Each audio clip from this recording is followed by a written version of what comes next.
बिस्मिल्लाहिर्रहमानिर्रहीम अस्सलामुअलैकुम। आज हम डिस्काउंट फाइंड करने का तरीका देखेंगे। मेरे पास एक आइटम की प्राइस की डिस्काउंट की लिस्ट है और न्यू प्राइस की। यहाँ पर हमें देखें लैपटॉप है, उसकी प्राइस है, फिर उस पर 8% डिस्काउंट है, इसी तरह हेडफोन है, एलसीडी है, ये तमाम चीज़ें हैं और इनकी ओरिजिनल प्राइस है और आगे जो डिस्काउंट दिया गया है परसेंटेज में वो दिया गया है। हमने न्यू प्राइस कैसे फाइंड करनी है, तो उसके लिए हम यहाँ पर जो है वो न्यू प्राइस फाइंड करने के लिए क्लिक करेंगे और फार्मूला लगाएंगे इक्वल।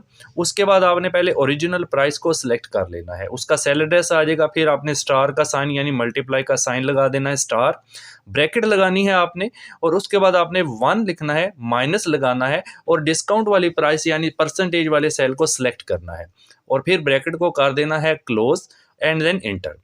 अब आपके पास ये रकम आ चुकी है 8% कटौती करके। इसको ग्रीन पॉइंट से पकड़कर नीचे ड्रैग कर लें, तमाम डिस्काउंट आपका निकल आएगा।